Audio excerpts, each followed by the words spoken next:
Hi there, this is Koshik Ranchod from the Ranchod Law Group.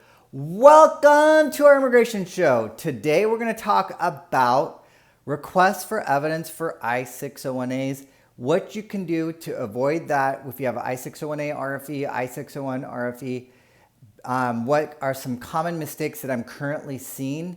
So you'll want to stay tuned to watch this video. And if you haven't already, smash that like button. All right.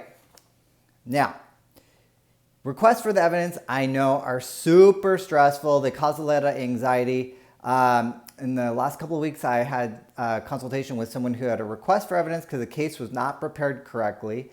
And then another case where they had a denial and they had prepared it themselves, but the case was denied, and they actually did a great job. So we're going to talk about that in further detail.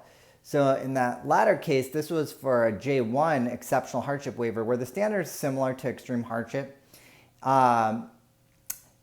First, we're going to talk about what we did when we were able to get a case approved, so you can see what works, what doesn't work, and we'll just keep on going. So first of all, I like to talk about what the process is. So with the I-601A, it's important for you to know the process. So first you have to have an I-130 approved. Then after the I-130 is approved, then it will go to the National Visa Center. You have to pay those government filing fees there. And then you file the actual I-601A. Now this is specific to an I-601A, not an I-601, this process. Then finally, then you file the DS2, after the I-601A is approved, then you file the DS-260, the affidavit of support, along with other documentation with the National Visa Center. Finally, you'll be scheduled for an interview. So that is the process there for the whole I-601A waiver. Now, in order to qualify, you need to have a U.S. citizen spouse or lawful permanent resident spouse, or a U.S. citizen or lawful permanent resident parent. Now, conversely, if you're filing for like a J1 exceptional hardship waiver, you can have a U.S. citizen child or lawful permanent resident child, but the parent wouldn't count. All right, so now let's talk about what worked in one of our cases that got approved. So this situation, the client entered without a visa, and they were in the United States for 20 years, 2 decades. And they were married to a U.S. citizen. They were a U.S. citizen, however, and the U.S. citizen also had Mexican descent. Now, important to note is also that they had children as well, and they also didn't have a criminal record, so this is important to highlight as well,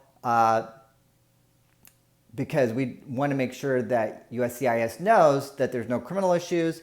That would be considered an adverse factor. So that's also really important to make sure that's clear in the application. First, we like to talk about health hardship. That's what I'm going to talk about in this video first. Health hardship, to give you some examples of what we did in this case. So one, they had minor asthma, stomach problems, and migraines. So we discussed that in the application as being a form of health hardship. And then we took it to another level by explaining how those health issues could be exacerbated if the client went to Mexico. Additionally, in this case, we argued that the client didn't know how to drive and that she was completely reliant on her spouse because he was the sole source of income for the family. So there, that would be a form of financial hardship in that situation. Now, in this case, it was delayed by USCIS. Sometimes cases get delayed. It feels like it's gone into a black hole. What we did is we contacted the American Immigration Lawyers Association, because I'm a member of the American Immigration Lawyers Association, otherwise known as AILA. Through the liaison, we were finally able to get the case on track, and it was approved. So you can see in this situation, there was a variety of hardships where in those hardships, we just didn't mention them, but we fleshed them out in detail as well. And that way we were able to get the case approved. Now, we're going to switch gears here and we are going to talk about mistakes to avoid for the request for evidence. So, the first mistake that I see is not including all of the hardships, because it's really important that you include all of the hardships in the application, because all of those added together really demonstrate extreme hardship if it's communicated well and of course you meet the requirement. So what I see sometimes is when I have consultations or in applications like in the recent one that I mentioned earlier, where that application received a request for evidence, there was really inadequate hardships that were mentioned. In that situation, they mentioned they had a psych eval done, and that seemed to be the crux of the case. Well, there's a lot of factors that you need to include besides just psychological hardship. And that's what I want to make sure that that you're aware of, is to make sure that you include all of the different factors.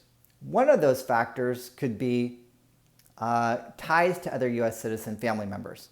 So if you have ties to U.S. citizen family members, it's really important to include that, especially if you're helping to support other family members, such as if you have a parent, like in this situation, in that case I mentioned, they failed to mention that. They had a parent that they were helping financially, that they were helping with the health problems. Why wouldn't you mention that? You gotta mention that. So you gotta include your information about your U.S. citizen ties to your other family members.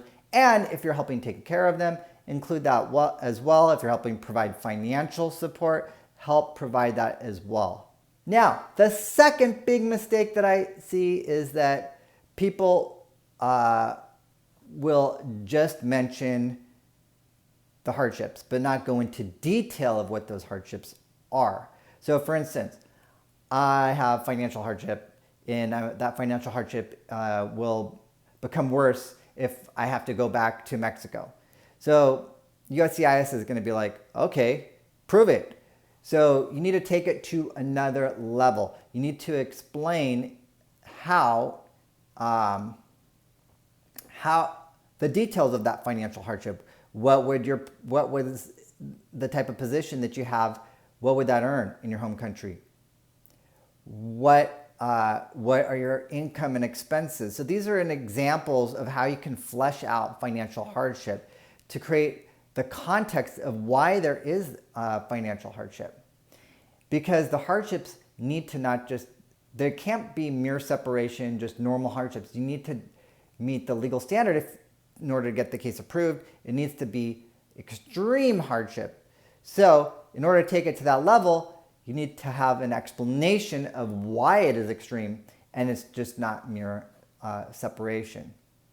I want to thank you for taking the time to watch this video, and you are absolutely amazing for bettering yourself, bettering your family. And if you have questions, post them below. If you want to see a video, post it below too. And see you next week. Bye.